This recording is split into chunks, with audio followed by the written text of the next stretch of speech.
하나님께서 우리에게 주시는 신명기 11장 1절에서 32절 말씀 가운데 하나님께서 주시는 이 음성은 삶은 믿음의 현장이다 입니다. 오늘 말씀 제목이 삶은 믿음의 현장이다. 우리가 믿음과 삶을 별개로 두는 바람에 그간 여러 가지 참 세간의 악평을 면할 수가 없었습니다. 교회에서는 그 누구보다도 뜨겁고 열심이고 신실하고 경건했지만 우리가 실제적인 현장에 가서는 그 역할, 그 기능, 그 능력, 그야말로 그런 온전한 삶을 살아내지 못함으로 많은 이들에게 우리가 아닌 하나님을 욕먹이는 그런 이상한 종교가 되어버린 기독교의 현실입니다.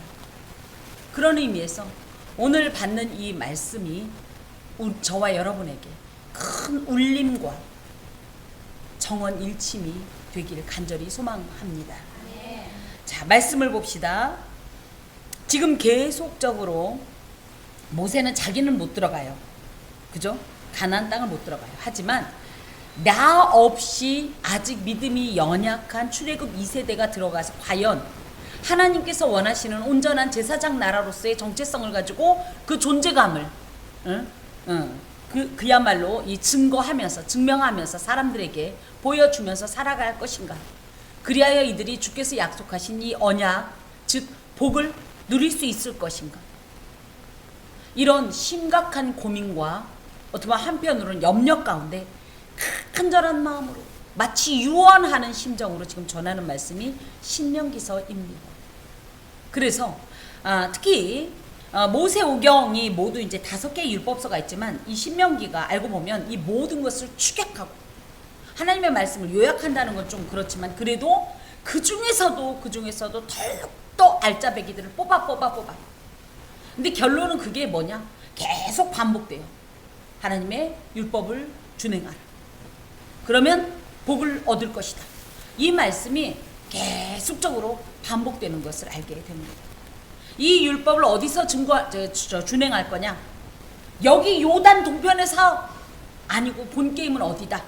가나안 요단을 건너가서 그때부터.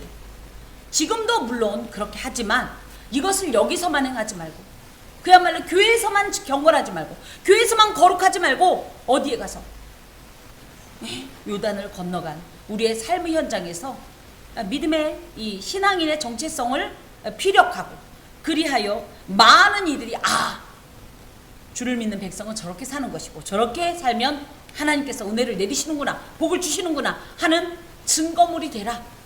지금 모세의 말입니다. 봅시다. 그런즉 내 하나님 여호와를 사랑하여 그가 주신 책무와 법도와 규례와 명령을 항상 지키라.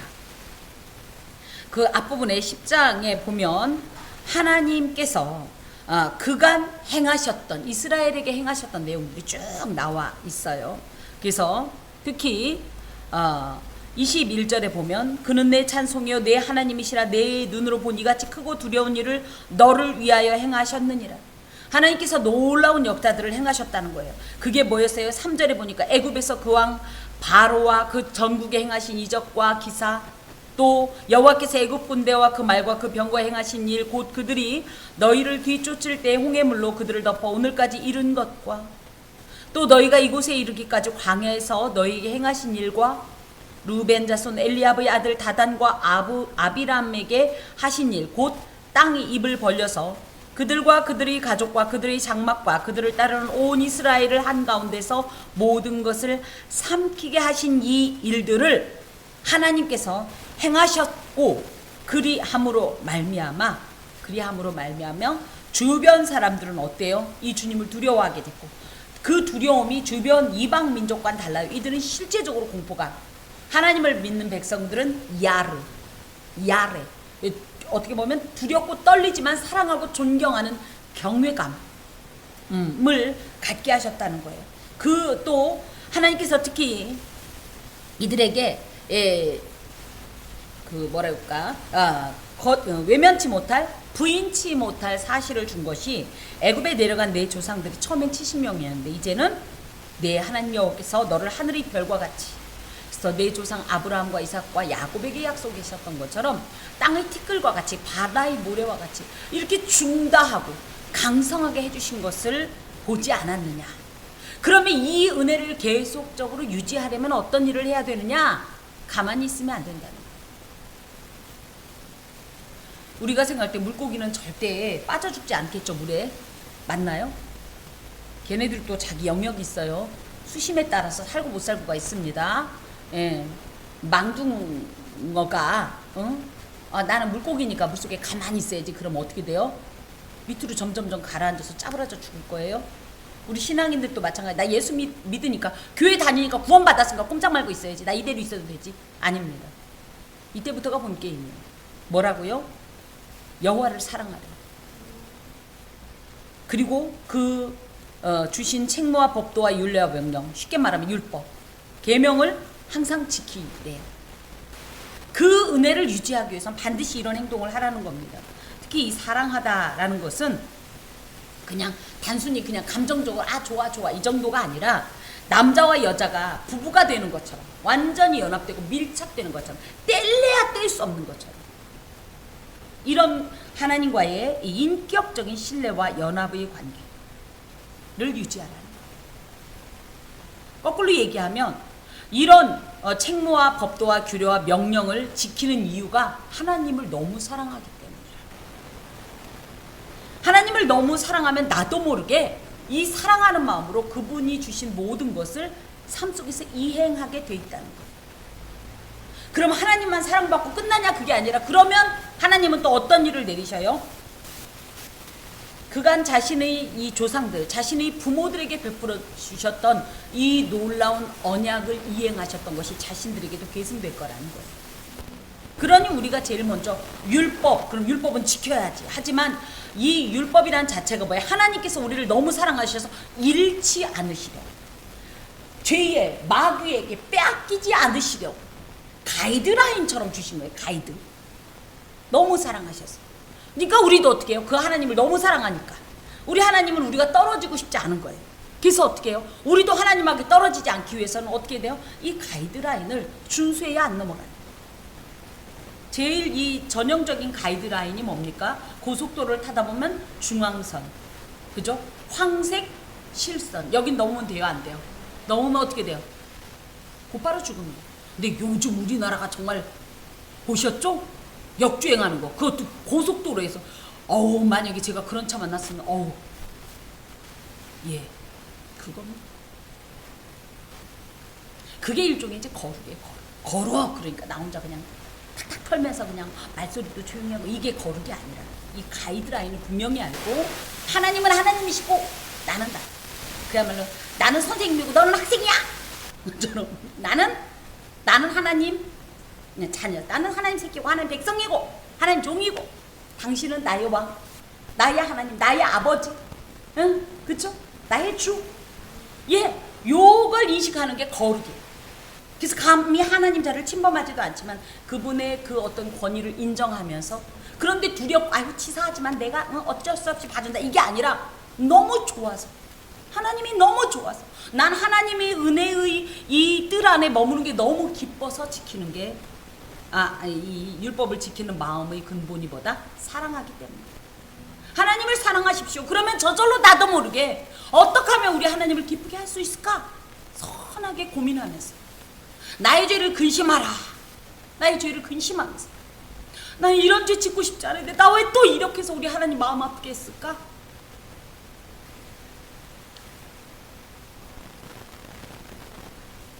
나 왜 이렇지? 하나님, 이게 내 마음이야. 하나님 정말 사랑해. 하나님 기쁘시게 해주셔. 나 왜 이렇지? 이것이 거룩. 이렇게 살라는 거야. 사랑. 특히 너희의 자녀는 알지도 못하고 보지도 못하였으나. 그렇게 따진다면 아마 이 대상이 이럴 겁니다. 출애굽 당시에 지금 20살 이하가 출애굽 2세대에 포함돼요. 기성세대로서. 그렇다면 실제로 이들은 어떻게 보면 세대로 따진다면 그 기존 세대와 이렇게 포함이 될 수도 있지만 어찌됐든 이들이 아직 있어요. 이들이 어떤 경험이 있냐면 너희는 보았다 이거야. 응? 7절에 보니까 너희가 여호와께 생하신 이 모든 큰 일을 너희의 눈으로 보았다. 너희 자녀는 못 봤다. 근데 너희는 보았다. 그러니 너희가 하나님을 진정 사랑한다면 본 너희가 어떻게 해야 된다. 너희 자녀들에게 기억하고 가르쳐줘라. 우리 자녀는 못 봤다 이거. 그러니까 어떻게 해요? 교육. 이거 우리 하나님은 이런 분이시고 이런 일을 행하시고 내가 봤다. 앞으로도 이렇게 하리라고 약속하신 분이다. 그러니 너도 이 은혜의 뜰 안에 생명의 뜰 안에 거하라. 복의 뜰 안에 거하라. 그러면 은혜를 받고 생명을 받고 복을 누린다. 이것을 너희가 보았으니 증거하라는 이런 말씀입니다. 특별히 우리가 또 왜 하나님을 굳이 그렇게 사랑해야 돼요? 막 율법을 왜 준행해야 돼요? 할 때는 우리가 알고 있는 하나님을 경험한 분명한 이유들을 제시해 줘야 돼요. 우리 자녀들에게 예배 드려라. 그 예배 왜? 그럼 우리가 얘기해야 돼요. 우리가 예배 드림으로 얻는 특별한 기쁨, 만족감, 평안함, 변화됨, 회복됨, 치유됨, 이걸 실제 내가 체험했으니 그걸 얘기해 줘야 돼요. 야, 옛날에 엄마 어떻게 했냐? 아침에 눈도 못 뜨고 일어나지도 못하지 않았냐? 그런데 예배 드리니까 사람이 달라지지 않냐? 주변 사람들이 나 이뻐졌대. 이것도 실제 경험이에요. 이건 내 자랑이 아닙니다. 나의 자녀들에게 내가 경험한 것을 증거하는 거예요. 저는 이런 얘기 합니다. 저희 집에 이제 가장 이제 어떻게 보면 메인 키워드는 가난입니다. 가난. 야, 엄마가 옛날에 어떻게 가난했는데 지금 봐. 그래도 야, 엄마 섬유유연제 콸콸 쓰고 이런 거 봐. 저희 아이들이요 그럴 때 그런 게 어딨어 못합니다.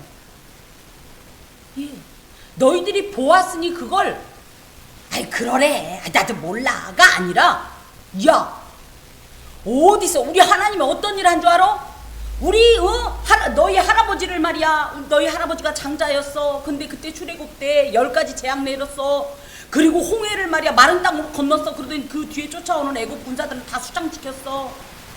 광야에선 어떤 일이 있었는지 알아? 구름 기둥과 불 기둥으로 우리를 인도하시고 세상에 우리는 농사도 안 졌는데 40년 동안 굶어 죽는 자가 없었어. 지가 안 먹고 싶어 다이어트해서 굶어 죽었을지 모르지만 만나가 내렸고 메추라기가 내렸고 그 광야에 그 사막에 물이 내려서 우리가 물을 마시고 하나님께서 먼저 가셔서 오아시스를 찾아내셨어. 그래서 그 오아시스로 우리를 인도하셔서 거기가 우리가 쉬기도 하고 먹기도 하고. 하나님 앞에 반역한 자는 어떻게 된 줄 알아? 하나님께서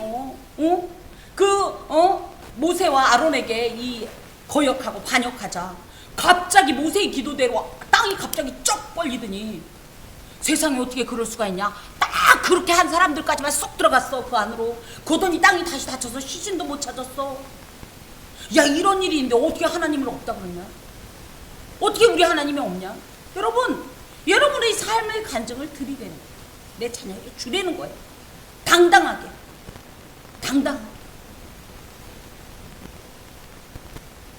그리고 그런 이야기를 하면서 우리도 마음에 어떤 일이 있어 더 확신이 생겨. 맞아, 우리 아버지는 이런 분이셨어. 나 이런 하나님께 사랑받는 존재야. 그러니까 어떻게 돼? 나도 하나님 좋아요. 하나님 저 이뻐요. 하나님이 그럼 이쁘지. 나도 하나님 좋아해요. 이렇게 미로를 속삭이면서 우리의 이 신앙의 여정을 가려는 거예요.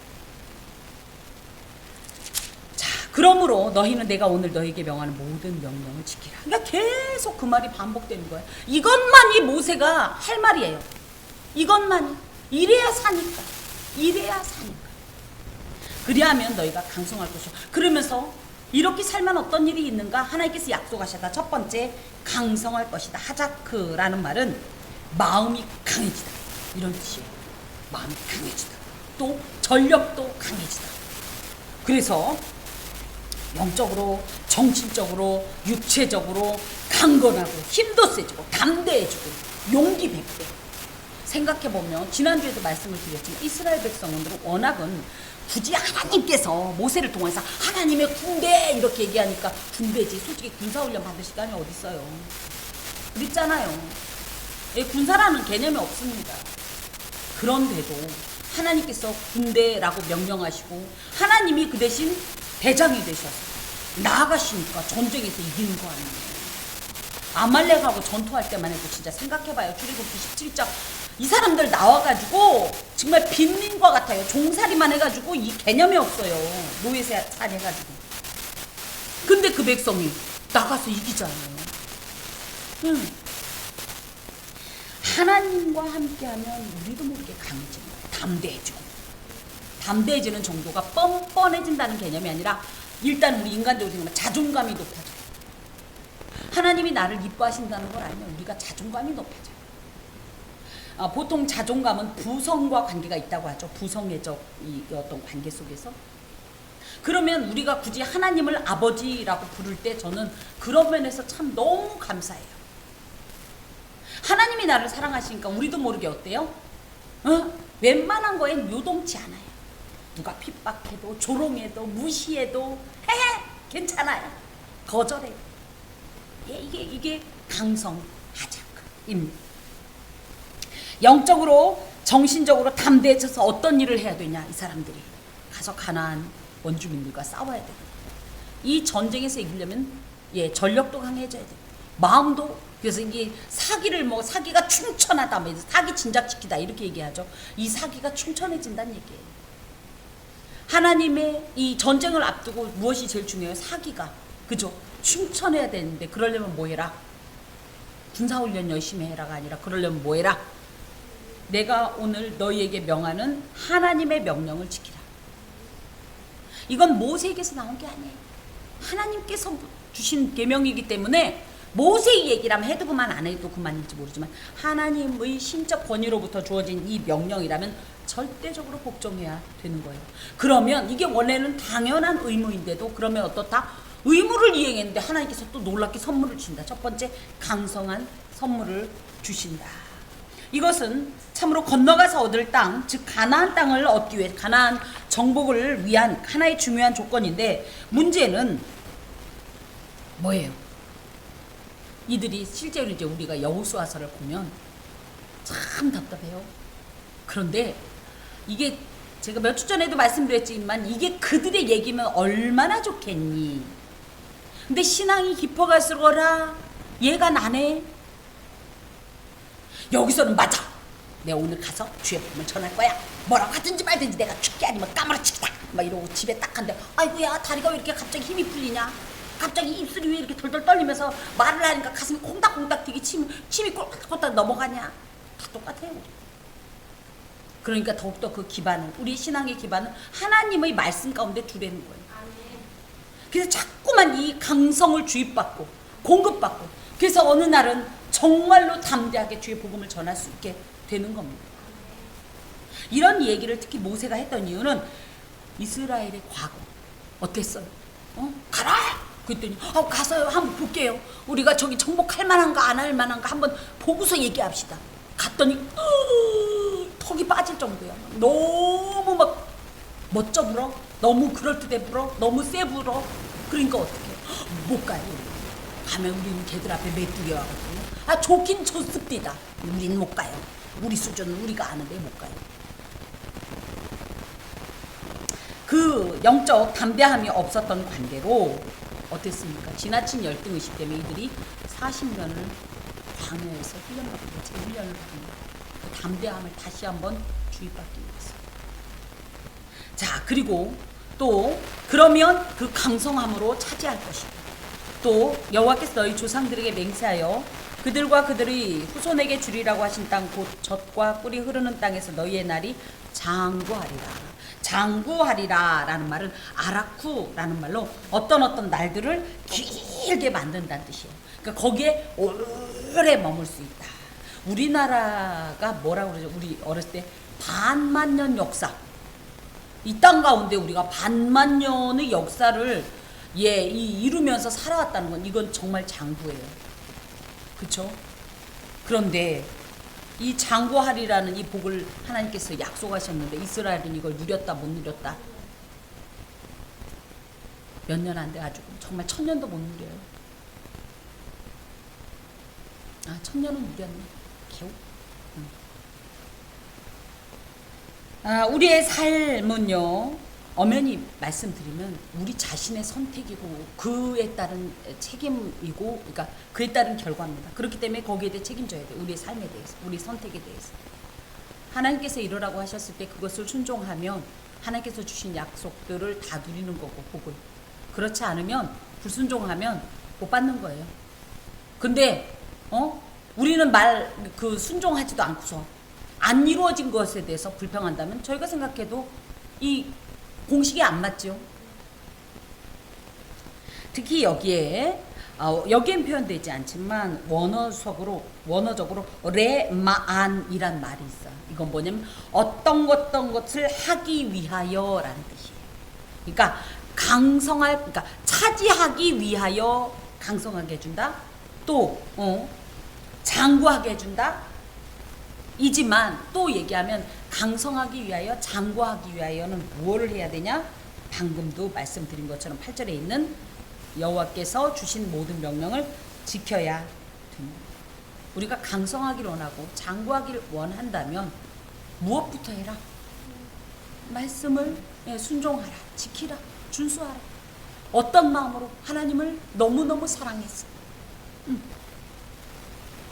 자, 그러면서 내가 10절 내가 들어가 차지하려 하는 땅은 가나안 땅과 애굽 땅을 비교하는 거예요. 이들이 경험한 곳은 애굽 땅밖에 없기 때문에 애굽 땅과 이제 비교하는데, 거기에서는 너희가 파종한 후에 발로 물대기를 채소밭에 댐과 같이 하였거니와, 이게 무슨 얘기냐?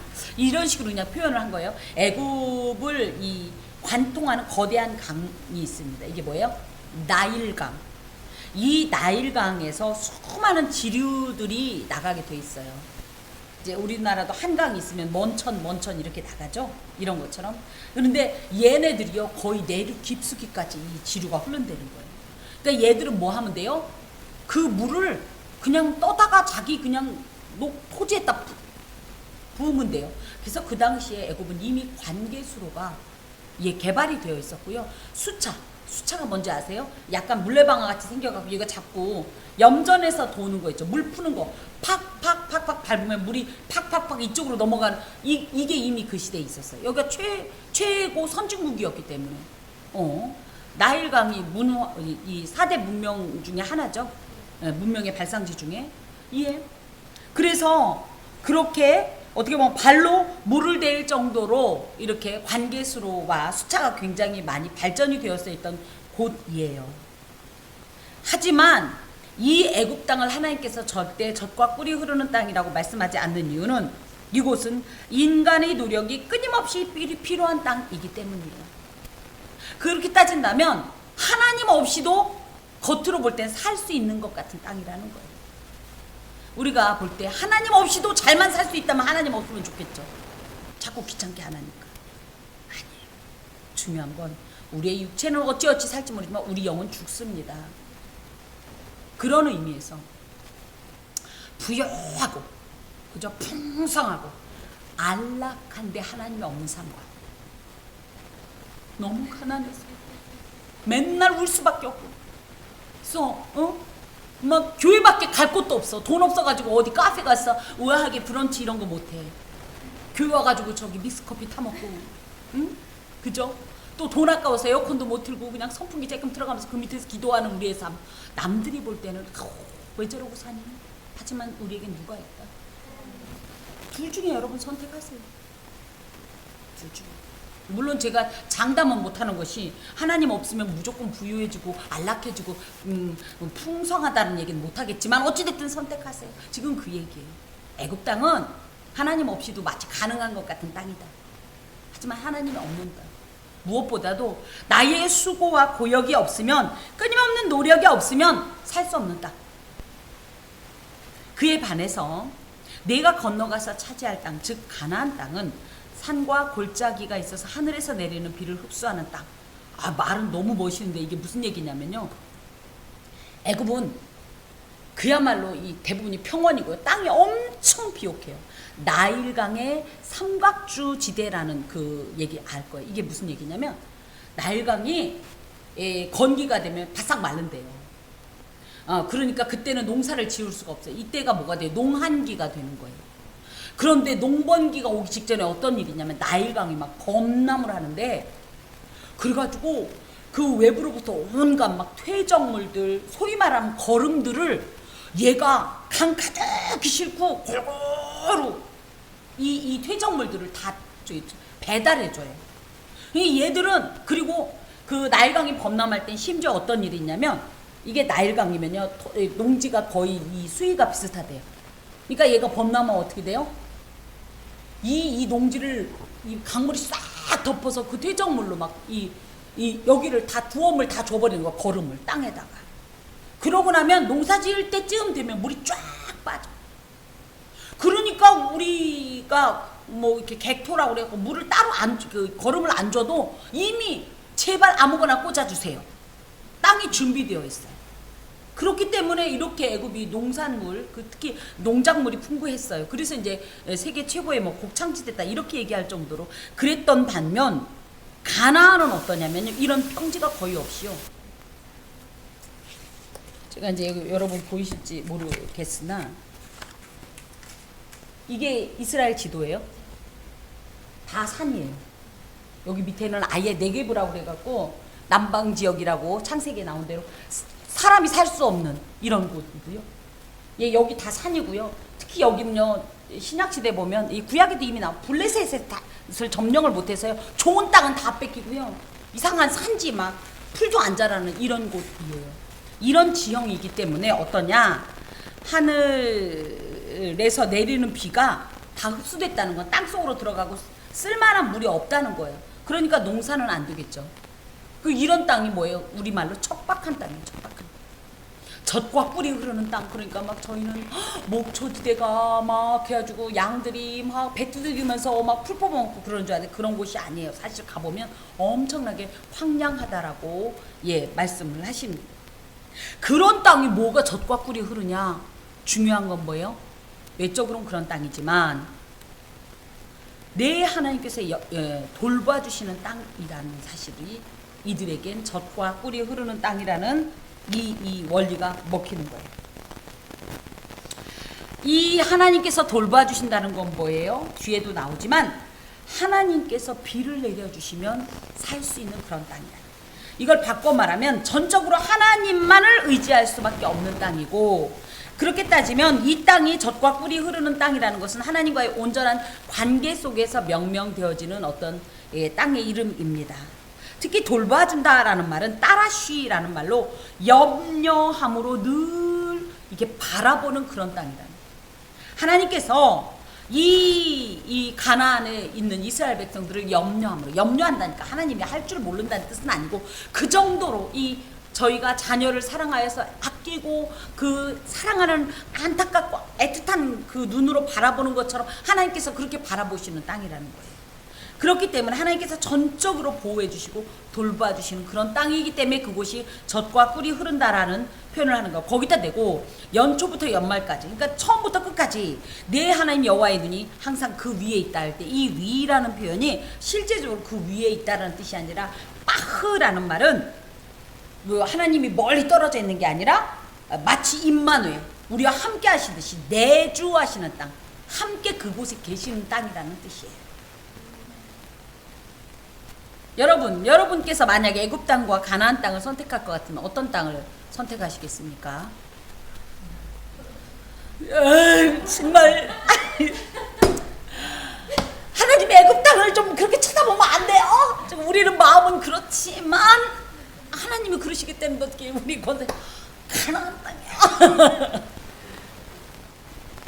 우리는 애굽 땅에 하나님이 함께 계시면 더 좋겠죠. 근데 하나님은 그곳을 굳이 젖과 꿀이를 흐르는 땅이라고 말씀을 안 하시네. 그럼 그곳에 함께 안 계시겠대요. 굳이 우리를 이곳으로 끌고 오셔야 되겠나? 왜요? 그래서 이 땅의 풍요함으로 만족하고 거기에 취해서 야 하나님 없어도 살 수 있어라고 하는 이 위험성을 이미 아셨기 때문이에요. 이걸 갖다 뭐라고 그러냐? 천수답 신앙이라. 저는 제가 이게 이제 한 10년 전에 설교하면서 천수답 신앙 이 본문을 가지고 막 외쳤거든요. 그래서 저는 그때 특허청에 등록했어야 돼. 어제 제가 천수답에 반대말 하고 쳤더니 천수답 신앙인이라고 2016년쯤에 누가 설교를 했대. 아우 저는 2010년도에 했으니까 아니 9년도에 했으니까 그때 특가신 적. 수리답 신앙. 애국에 있으면 우리는 우리끼리 알아서 할 수 있는 그런 신앙이 하나님 앞에서 온전한 어떤 관계를 유지하지 않는다. 하나님을 전적으로 의지하지도 않고 사랑하지도 않는다. 천수답 신앙. 예전에 우리 조상들이 그죠? 피가 하늘만 쳐다볼 수밖에 없었던, 그래서 하나님만 쳐다볼 수밖에 없었던, 그래야 이 땅 가운데 삶이 가능했던 이런 어떤 신앙을 심어주시고자 하나님께서 우리를 가나안 땅으로 인도하시는 거예요.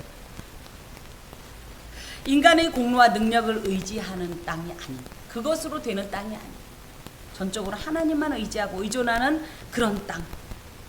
하나님께서 돌봐 주셔야 진정한 평안이, 진정한 풍요와 진정한 번성과 강성과 장구가 있는 땅. 진정한 행복의 비결이 무엇인지 가르쳐주는 그 땅으로 하나님께서는 우리를 인도해 주신다는 겁니다.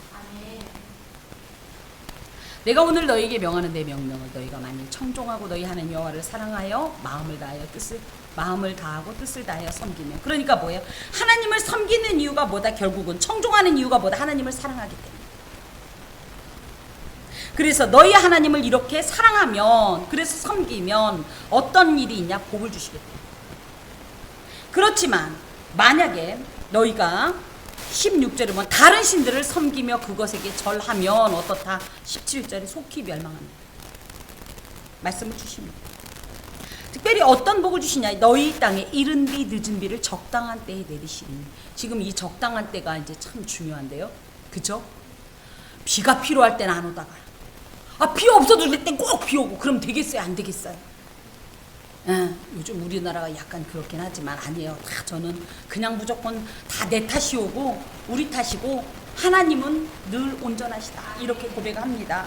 어찌됐든 이스라엘은요, 비가 더 중요했어요. 하늘만 바라보는 땅이었기 때문에 하늘에서 어떻게 비를 내리느냐에 따라서 그 해에 이 농산물에 큰 영향을 주었는데, 이른 비, 그러니까 우리는 보통 우리로 따지면 이른 비가 뭘까요? 봄비인 줄 알았는데 봄비가 아니라 가을비가 이른 비. 이들에게 있어서 공식적인 농사철은 가을입니다. 이 가을은 10월에서 11월 경에 이제 내리던 비인데요. 그래서 비는 메타르라고 합니다. 근데 비라도 이름이 달라요. 이른 비, 즉 가을비를 요레 메타르 이렇게 말했고요. 늦은 비는 봄비예요. 봄비는 말코시 메타르 이렇게 얘기했는데, 이른 비가 이제 중요한 건 뭐냐면요. 지금 여름에 이들이 건기입니다. 건기이다 보니까 어때요? 물이 하나도 없어요. 그럼 파종을 할 수가 있어요? 없어요?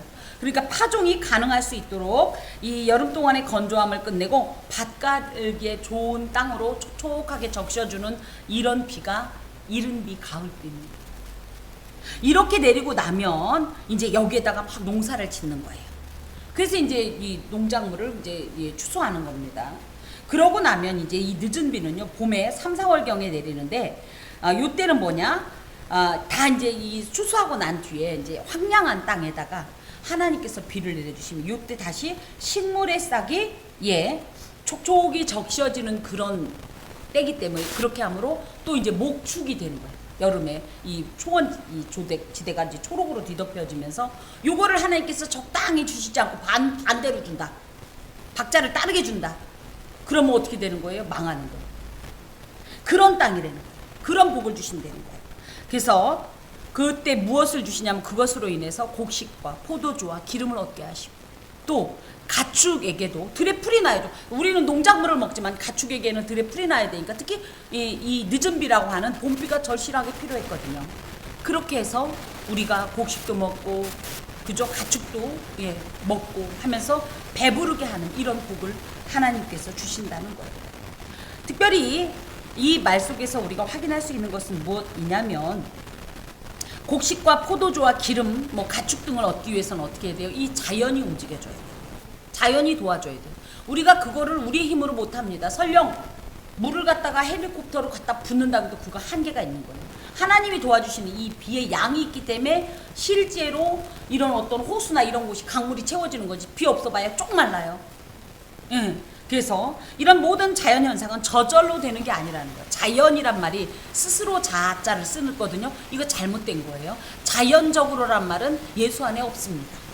모든 것은 다 뭐예요? 하나님의 경륜에 의거한 섭리이십니다. 하나님께서 우리를 사랑하여서 주시는 선물이라고요.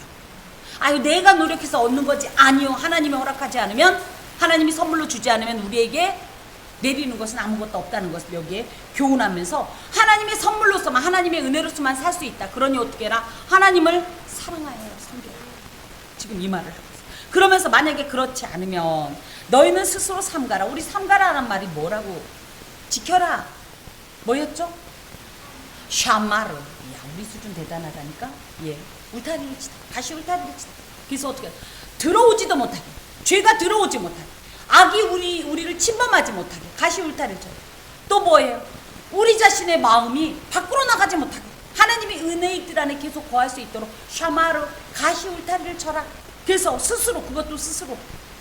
하나님이 쳐놔도 그 호세아서에 보니까 고멜은 막 그 담도 넘어서 나가가지고 연애질 하던데, 그럴 수 있으니까 스스로도 샤마로 하라. 왜? 두렵건대 너희 마음에 미혹하여 돌이켜 다른 신들을 섬기게 될까요? 그러면 정이 그렇게 됐다면 어떻게 된다? 여호와께서 너희에게 진노하사. 그 결과로 14절 15절에 있던 은혜들이 다 철회돼요. 그래서 어떻게? 비도 안 내리죠. 비 안 내리주면 끝나는 거예요, 여기는. 그죠? 천수답이기 때문에. 그래서 어떻게 돼요? 너희가 여호와께서 주신 아름다운 땅. 원래는 젖과 꿀이 흐르는 땅인데 이게 서로 말이 안 되죠. 여호와께서 주신 아름다운 땅이면 어떻게 돼요? 계속 번성하리라. 이럴 줄 알았더니 속히 멸망할까 하는 거예요. 멸망할까 하노라. 우리는 이렇게 되어 있지만 멸망하리라 입니다. 그것도 어느 정도로? 속히. 바사삭. 그냥. 서서히가 아니라 그냥. 이러므로 너희는 나의 이 말을 너희의 마음과 뜻에 두고 또 그것을 너희의 손목에 메어 기호를 삼고 너희 미간에 붙여 표를 삼으며 또 그것을 너희의 자녀에게 가르치며 집에 앉았을 때든지 길을 갈 때든지 누워있을 때든지 일어날 때든지 이 말씀을 강론하고 또 내 집 문설주와 바깥문에 기록하라. 이것은 신명기 6장의 쉐마이 말씀입니다. 6장 7절에서 9절의 쉐마이 말씀인데, 이 말씀을 저번에도 아니 왜 또 하냐. 그것은 그 정도로 이 명령의 준수가 절대적으로 필요하기 때문이고 반드시 이것을 이행해야 되기 때문이에요. 그런데 중요한 건 뭐예요? 이렇게 얘기해도 결과적으로 이스라엘 백성도 마찬가지고 저희도 마찬가지고 오히려 반복적으로 주어진 이 명령들을 가볍게 여기고 지나쳐버린 경우가 너무나 많습니다. 하나님의 말씀을 우리가 새삼스럽게 이런 얘기 있었어. 잘 없어요. 나 이거 많이 들어봤어. 또 얘기하네. 맞잖아요. 아무리 얘기하면 근데 중요한 건 뭐예요? 얘기를 입술이 부르트도록 하고 혀가 붙도록 해도 뭐예요? 안 듣는다. 오히려 너무 자주 들었어. 그래갖고 또 듣네. 듣기 싫어. 그 대표적인 게 우리 애들이 자기네 잘 되라고 얘기하면 저놈의 또 잔소리. 잔소리가 아니에요. 잔소리가 아니에요. 지네 살리려고, 지네 복받게 하려고, 온전케 하려고 주는 말을 자녀들은 뭐라고? 저놈의 잔소리. 우리는 안 그래요? 하나님 또 이 얘기 또 나 이 얘기 저번에 하지만 그 정도로 중요하니까 자꾸 반복하는. 뭐든지 반복은 강조의 의미가 있습니다. 그러면서 그리하면 여호와께서 너희 조상들에게 주리라고 맹세하신 땅에서 너희의 날과 너희 자녀의 날이 많아 사늘이 땅을 덮는 날과 같으니라. 이게 무슨 얘기냐? 백성들이 이곳에서 개인적, 사회적, 국가적으로 장수하고 영원 무궁하며 영적으로는 하나님 나라에서 영원한 삶과 평강을 누리는 어떤 이런 날로. 그래서 하늘이 땅을 덮는 날과 같다. 이 표현은 그 정도로 장구하고 완전하고 이런 뜻입니다. 그리고 또 어떤 이 순종을 하면 또 어떤 복을 받냐 할 때, 너희가 만일 내가 너희에게 명하신 이 모든 명령을 잘 지켜 행하여 너희의 하나님 여호와를 사랑하고 그의 모든 도를 행하여 그에게 의지하면, 이게 몇 번 지금 반복되는 거예요. 그죠? 그러면 여호와께서 그 모든 나라 백성을 너희 앞에서 다 쫓아내실 것이라.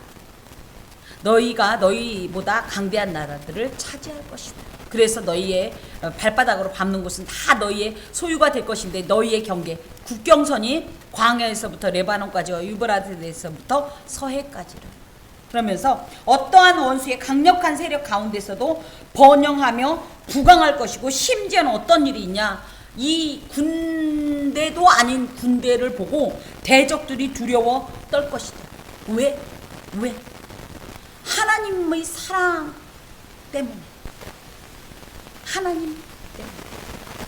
나중에 여리고에 갔을 때도 라합이 그 얘기 하잖아요. 야, 우리 다 소문 들었어. 우리 이미 알고 있었어. 그래갖고 여기 사람들 지금 너무 무서워서 문 걸어 잠근 거야. 이 얘기 다 하잖아. 뭐 이스라엘이 뭘 그렇게 대단하다고. 근데 소문은 난 거예요. 뭐라고? 아, 쟤네들은 겉으로 볼 때는 참 별 볼 일도 없어. 군사훈련도 안 받는데 하여튼 쟤네들이 쓰고 가면 그냥 다 죽어. 백전백패야. 뭐 있어. 야, 그러면 고대는 뭐라고 그랬어요? 전쟁은 사람 대 사람으로 안 번댔잖아요. 신과 신의 전쟁이라고 얘기했어요. 그러니까 뭐예요? 야, 쟤네 신 보통 신이 아니야. 이렇게 소문이 다 났다는 거예요. 이것을 영적으로 해석하면 세상과 사탄의 세력은 하나님의 약속과 도우심을 입은 성도들 앞에 결국 굴복할 수밖에 없고, 반대로 말하면 결코 우리를 넘어뜨릴 수 없다는 거예요. 교회를 결코 무너뜨릴 수 없어요. 이 신앙으로 사는 우리를 죽일 수 없어요. 신앙을 빼앗을 수 없어요. 너희 하나님 여호와께서 너희에게 말씀하신 대로 너희가 밟는 모든 땅 사람들에게 너희를 두려워하고 무서워하게 하시리니 너희를 능히 당할 사람이 없습니다.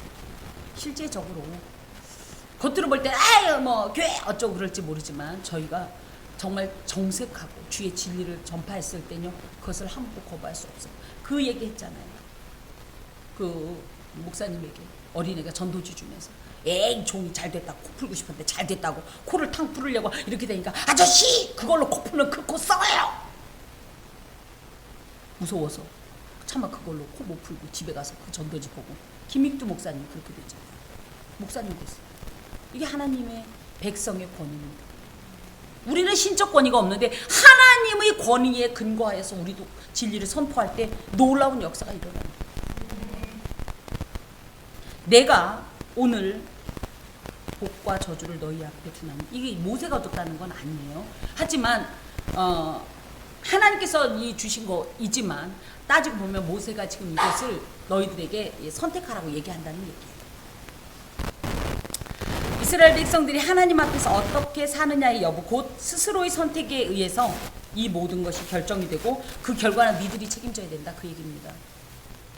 우리가 알아서 하라면 너무 좋죠. 알아서 하라는 게 제일 좋은 것 같지만 알아서 하라는 게 제일 무서울 수도 있어요. 왜? 알아서 하면 그 결과는 우리의 몫이에요. 너희가 만일 내가 오늘 너희에게 명하는 너희 하나님 여호와의 명령을 들으면 복이 될 것이요. 명령을 지키려는 거예요. 어떤 마음? 사랑. 그럼 복이 된다는 거예요.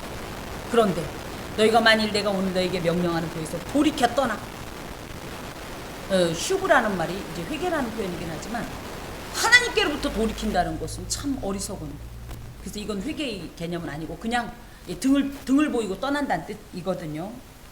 그러면 어떻게 된다?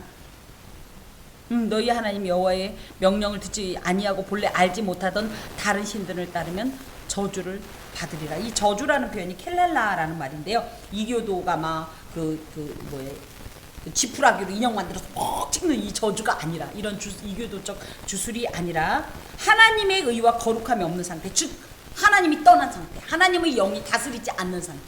그렇게 되면 어떻게 돼요? 알아서 누가복음에 돼 있잖아요. 귀신들이 나갔더니 아무도 그곳이 비니까 어떻게 돼요? 더한 귀신들이 들어가잖아요. 그런 것처럼 하나님의 거룩하고 의로우신 이 영이 없어지시니까, 사라지시니까, 떠나버리시니까 어떤 일이 있어요? 더러운 영들이 그 영을 사로잡는 게 저주라. 그럼 어떻게 돼? 다시는 하나님께 못 들어가죠.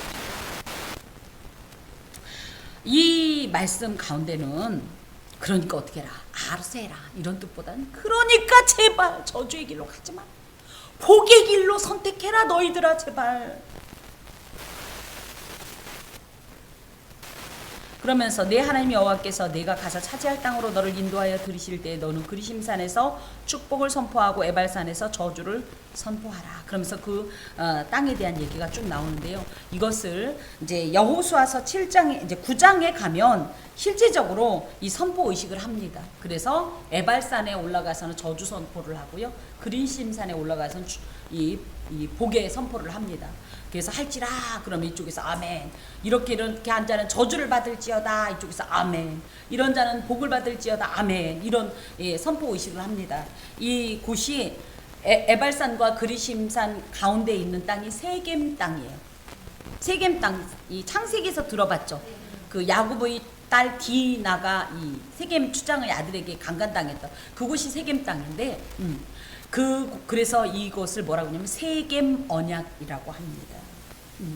어찌됐든 이런 방식을 통해서 뭐예요? 백성들이 나 몰랐는데 라고 할 수 없도록 모두가 올라가서 반씩 나눠가지고 서로 우리 그러니까 뭐예요? 복받자 아니면 저주받자? 예, 이거를 하라는 거예요. 무엇이 복인지 무엇이 저주의 길인지를 분명하게 얘기해 주라는 거예요. 너희가 요단을 건너 너희의 하나님 여호와께서 너희에게 주시는 땅에 들어가서 그 땅을 차지하려 하나니 반드시 그것을 차지하여 거기 거주할지라. 너희들이 하나님께서 하나님의 은혜로 그 땅을 정복시키고 그 땅 가운데 너희를 입성시킬 것이다. 그러니 어떻게 해라? 들어간다, 차지한다. 근데 거기 가서도 어떻게 해라? 그것을 유지하려면 어떻게 해라? 어떤 마음으로? 하나님을 사랑하는 마음. 내가 오늘 너희 앞에 베푸는 모든 규례와 법도를 너희는 지켜 행할지. 하나님의 본 마음이 뭔가가 여기에 나온 거예요. 제발 그러니 결국은 뭐예요? 32절의 결과가 뭐예요? 복을 받아라. 복을 받아. 하나님께서 주시는 이 특별한 복을 누려라. 계속적으로 유지해라. 내 마음은 이 마음이다 이거예요. 그러니까 복과 저주를 말씀하시니까 아이고 정말 왜 하필이면 저주 얘기도 해. 그러니까 아니라 예비 제발 그 길로 가지 말고 제발 이 길로 가라. 내가 원하는 건 뭐다? 너희들이 복 받아서 그곳에서 장구하는 것이다. 너희의 수가 많아지는 것이다. 그러니 제발 이 복을 누릴 수 있도록 어떻게 해라? 계명 안에 거하라. 샤마르 삼가. 그리고 내 마음을 지켜. 이런 말씀을 주십니다. 인간은 언제나 복과 저주라는 두 갈래길 앞에 서 있습니다. 그리고 놀랍게도 하나님께서 자유의지를 주셨죠. 이 자유의지로 선택할 기회를 부여받았어요. 그래서 아싸 내가 마음대로 할 수 있고가 아니라 이게 사실은 어마어마한 결과에 대한 책임도 함께 주어지는 겁니다. 그렇기 때문에 어떤 일이 벌어지고 나면 그때까지는 하나님과 관계없이 살다가 하늘이 나한테 일할 수 있어. 하늘을 원망한다? 이런 말을 우리나라 사람들도 하는데 하면 안 돼요. 불평하면 안 돼요. 왜? 결국은 나의 선택입니다. 우리나라가요 정말로 그렇게 따지면요 정말 이 신앙의 발판 위에 세워진 초대 대통령이 이제 기독교인이기도 했고 아직도 청와대에는 조참기도회라는 게 있습니다. 여러분 아세요? 그래서 초대를 받습니다. 그리고 목사님들께서 제가 알기로는 거의 월사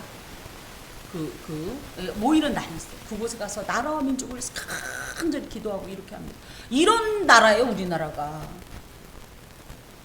그러므로 말미암아 어떤 일이 있었어요. 심지어 오죽하면 애국가에 하나님이 보호하사 우리나라 만세. 이렇게 고백해놓고 지금 뭐 어떤 짓을 하고 있어요? 교회에 대해서 부정하고 말이야. 함부로 신성 모독적인 발언하고 말이야. 뭘 그렇게 우리가 잘났다고? 이것조차도 하나님께서 주신 건데. 우리나라 제가 지난 주간에 그 정전 70주년 기념 행사를 하더만요. 외국에서 그 유엔 연합군으로 참전했던 용사들이 함께 와서 그들이 다 얘기한 게 뭐예요? 이럴 줄 몰랐다는 게 우리나라가 제일 세계에서 가난했고 일어날 가능성이 1도 없었던 나라가 이렇게 된 것 때문에 그 사람들이 와서 우는 거예요. 이런 복을 누가 주셨나요? 우리가 잘났어요? 그럼 세상에 잘난 사람이 우리만 있을 때 바로 옆 나라가 알고 보면 얼마나 걔네들이 머리도 더 약삭 바르고 지금까지 이 모든 것이 가능한 것이 주의 은혜였어요. 그런데 그걸 인정하지 않고 지금 교만해서 고개가 뻣뻣하다 못해서 뒤로 꺾이게 생겼어요. 다들 믿는다는 이름은 있지만 믿음의 현장에 신앙은 없습니다. 하나님이 바라보시는 건요, 예수 안 믿는 자들이 아니에요. 불교 사찰 이런 곳이야. 교회를 보시고 우리를 보세요. 우리가 쉽게 얘기하면 뭐예요? 그 청정도의 기준이에요. 나라가 이렇게 된 거 저것들이 아니라 왜요? 우리 때문에. 온전한 신앙의 실천이 믿음의 현장인 삶 가운데 증거가 안 되니까 사람들도 다 든든해요.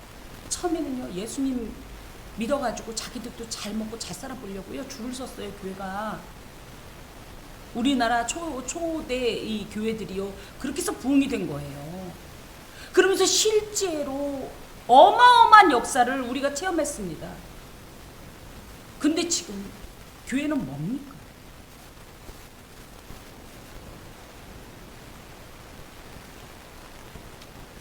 장종택 목사님이라는 분이 요즘 우리가 많이 드리는 찬양들을 많이 이제 이렇게 많이 이렇게 창작하시는 이제 그런 분인데요. 이분이 하셨던 말씀이 저를 너무 울렸어요. 하나님을 예배하는 사람들이 하나님을 업신여겨 무시하는 행동 1. 아침에 일어나면 하나님보다 핸드폰에 먼저 인사한다. 저는 이거에 무너졌습니다. 주중 드라마는 꼭 챙겨보면서 성경은 절대 열지 않는다. 걱정과 염려로 마음 졸이면서도 기도는 하지 않는다. 입으로는 주님 한 분만으로 만족해 라고 노래하면서 돈으로 행복하고 돈 때문에 마음 상한다. 게임, 뉴스, 유튜브, 음악에는 관심이 많아 시간을 할애하지만 정작 그토록 사랑한다는 하나님께는 관심이 없어서 시간을 내지 않는다. 친구에게는 존재감 있게 기억들에 애쓰면서도 하나님께는 기억해 주겠지라는 안일함으로 그분의 존재를 의식조차 하지 않고 게을리 산다. 하나님의 의도와 섭리를 깨닫지도 이해하지도 못하면서 하나님께서 말씀하셨다고 함부로 말한다. 하나님이 누구신지 경험도 없고 심지어 하나님을 모르면서 아는 척 예배한다. 핸드폰 없이는 단 하루도 못 견디면서 하나님은 없어도 일주일을 거뜬히 견뎌냅니다. 짐승도 은혜를 갚는다는데 하나님의 은혜를 당연하게 받아들이고 교회에 나가준다, 봉사해준다, 사역해준다는 식으로 교만을 떤다. 성경 말씀을 지식과 정보로 받아들이고 삶에 적용하지 않아 하나님을 욕먹인다.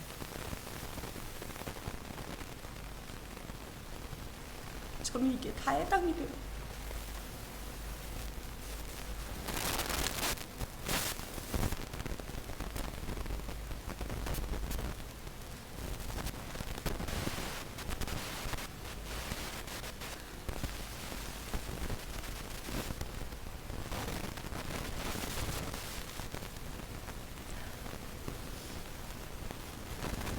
믿음은 암기하는 것이 아니라 삶으로 증명해내는 것이다. 우리가 아는 하나님 잘도 알아요. 사랑 많으신 하나님, 영원하신 하나님, 전능하신 하나님, 사랑, 은혜가 많은. 이렇지만 이 하나님이 우리를 통하여서 세상 가운데 증명이 되는데 우리는 암기만 할 뿐이에요. 우리 하나님을 명사형 하나님으로 가둬버렸어요. 그리고 그 하나님을 안다고 명사형 하나님으로 스스로 자위하면서 난 하나님 잘 아느라고. 아는 것과 믿는 건 다릅니다. 우린 아는 자일 수 있어요. 믿는다면 이럴 수가 없거든. 아는 거예요. 착각하지 맙시다. 우린 그냥 하나님을 아는 거예요. 어떻게 알아요? 체험해서 야다의 하나님이 아니에요. 그냥 얘로 아는 거예요. 들어서 아는 거예요. 그리고 그냥 암기된 거예요.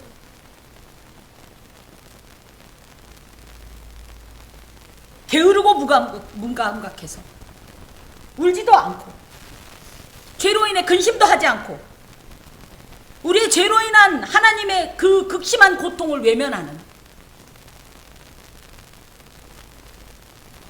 오랜 세월에도 전혀 변화 없는 죽은 신앙.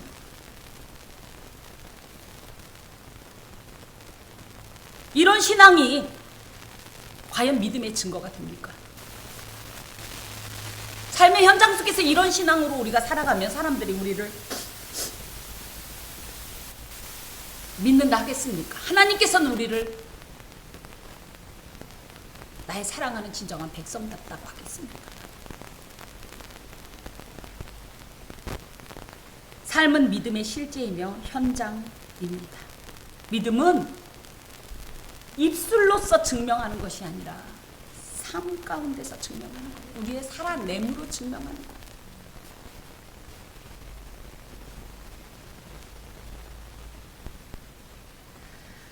그렇다면 무엇을 어떻게 해야 한단 말입니까? 첫 번째, 하나님께서 나를 보고 계시듯 하나님께서 나를 돌보아 주시는 땅, 염려함으로 바라보시듯 우리도 하나님을 의식하고 적극적으로 그분을 바라보아야 해요. 주께서 날 사랑하시듯 나도 주님을 사랑해야 해요. 그러면 우리의 삶 가운데 믿음의 증거로 나가는 거예요. 특별히 삶 속에서 하나님의 말씀을 의지하고 믿음을 가지고 실제적인 믿음의 행위를 해야 합니다. 믿음의 행위, 그러니까 찬송 부르고 성경 읽고 기도하고, 아니요, 쟤는 달라. 역시 하나님 믿는 사람이라 다르네. 하나님의 백성이라는 것을 증명해야 돼요. 말을 삼가고 생각을 삼가고 눈짓을 삼가고 행동을 삼가면서. 제가 요즘 의도적으로 하는 행동이 있습니다. 아파트에서 만나는 분들, 모르는 분들이 많아요. 가급적이면 제가 잊어먹지 않는 이상은 일부러 안녕하세요 꼭 인사합니다. 그분들은 왜 인사하는지 몰라요. 근데 저 혼자 생각합니다. 나는 예수 믿는 사람이니까. 뭔가 여러분 한번 작정해 보십시오. 내가 삶 속에서 예수 믿는 사람으로서 주변 사람들에게 어떤 식으로 행동을 해서 믿음의 증거로 보여줄 거냐, 이 삶의 현장 속에서. 하나님을 사랑합시다. 사실 그러면 나도 모르게 하나님을 닮아가기도 하지만 그분이 기뻐하시는 일을 하게 되거든요. 그런데 우리는 연약하여서 잘 못해요. 그러니까 어떻게 돼요? 성령의 능력을 의지해야 돼요. 계속 그분의 도우심을 간구해야 돼요. 그리고 예수의 이름을 불러야 돼요. 예수님만이 나의 도움이시거든요. 그리고 과연 이런 상황에서 예수님이라면 어떤 행동을 하실까? 저는 무수히 많은 이 말 속에서 이것 이상이 없다고 생각해요. 예수님이라면 어떻게 하실까? 수많은 문제를 만났을 때 내가 해야 할 어떤 행동의 방향성이나 이 어떤 모양을 결정할 때 과연 이 자리에서 예수님이라면 어떤 음성, 어떤 표정, 어떤 생각, 어떤 행동으로 일하실까? 예수님 닮아가는 그 삶의 현장 가운데 사람들은 우리의 믿음을 통해서 하나님을 향할 것이라고 저는 단호하고 확신 있게 말씀을 드립니다. 여러분 기억하십시오. 우리의 삶은 믿음의 현장입니다. 기도하겠습니다. 주님 도와주십시오. 저도 모르게 들어와 있는 수많은 악한 습관들,